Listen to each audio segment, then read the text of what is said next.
Welcome to Vedic Wisdom Insights. Glory to my Guru, Swami Mukundananda and ShreeKrishna. I touch their feet to bless me and everybody.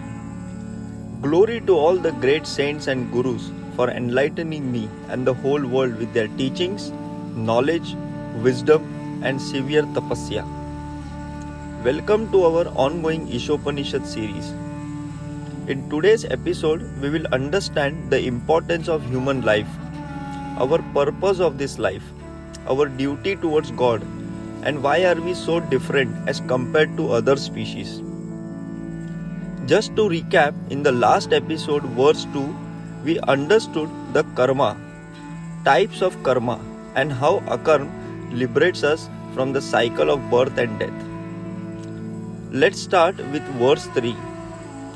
असूर्य नाम ते लोक अंधेना तमस अवृत्त तमस्ते प्रत्याभिगाचन्ति ये के आत्मा हनो जन. Translation: The killer of the soul, whoever he may be, must enter into the planets known as the worlds of the faithless, full of darkness and ignorance. Human life is extremely precious and priceless. It sets apart from animal life due to its heavy responsibilities. Those who understand and realize these responsibilities and who work in that spirit are called suras. And those who are neglectful of these responsibilities or who have no information of them are called asuras. If we go through the universe, there are only these two types of human beings. In the Rig Veda, it is stated that the Suras always aim at the lotus feet of the Supreme Lord, Vishnu, and act accordingly. Their ways are as illuminated as the path of the sun. Intelligent human beings must always remember that the soul obtains a human form after an evolution of many millions of years in the cycle of transmigration. My Guru, Swami Mukundananda, always said, this human life is so precious and valuable, even Devtas yearn for it. This human life is not permanent, and there is no guarantee that our next birth will be a human life. Therefore, we must realize its importance, and each minute should be filled with high values and devotion to God.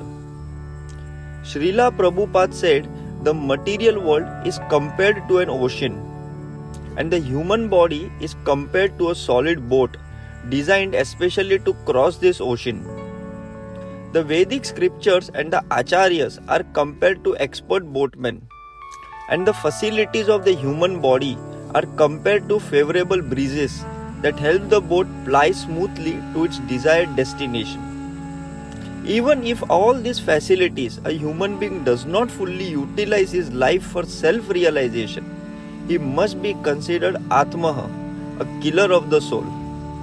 Shri Isopanisad warns in clear terms that the killer of the soul is destined to enter into the darkest region of ignorance to suffer perpetually.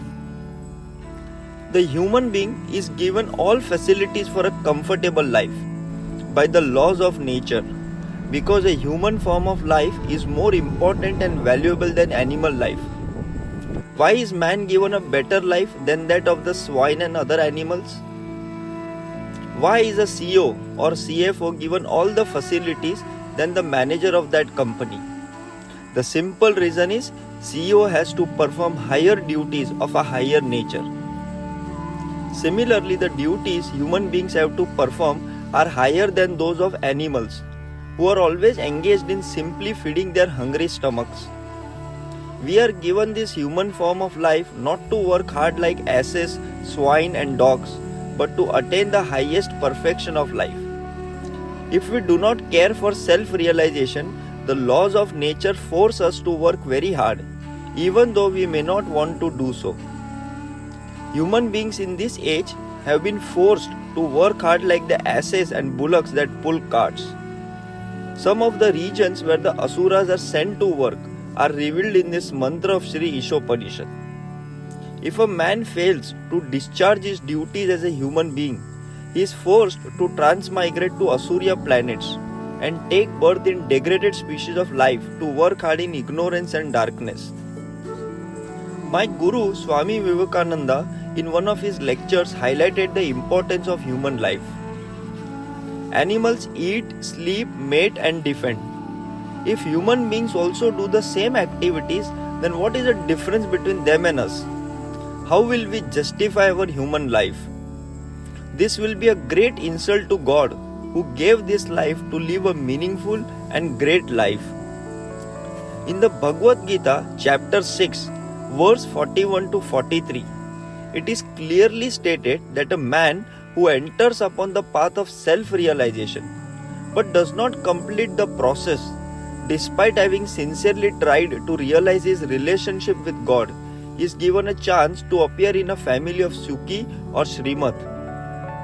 The word Sukhi indicates a spiritually advanced Brahman and Srimad indicates a Vaishya, a member of the mercantile community. So the person who fails to achieve self-realization is given a better chance in his next life due to his sincere efforts in this life. By simply attempting to realize God, one is guaranteed birth in a wealthy or aristocratic family. But those who do not even make an attempt, who want to be covered by illusion, who are too materialistic and too attached to material enjoyment, must enter into the darkest regions of hell, as confirmed throughout the Vedic literature. Such materialistic asuras sometimes make a show of religion, but their ultimate aim is material prosperity. My Guru, in his commentary on Bhagavad Gita, chapter 16, 17 to 18 verse, said such self-conceited and stubborn people, full of pride and arrogant in their wealth, perform ostentatious sacrifices in name only, with no regard to the rules of the scriptures. Even Srila Prabhupada said such men as Atma Sambhavita, meaning that they are considered great only on the strength of deception and are empowered by the votes of the ignorant and by their own material wealth. Such asuras, devoid of self-realization and knowledge of Isavasya, the Lord's universal proprietorship, are certain to enter into the darkest regions. Therefore, don't waste your time, which is very priceless and valuable. Each moment is extremely precious for us. We don't know what will happen in the next minute, whether we will be alive or will pass away. So wake up, start slowly the good habits in your life, maintain discipline and do slow changes in your life. But be consistent. Live your life for the purpose and we will all achieve our God realization. Hare Krishna and Jai Siya Ram.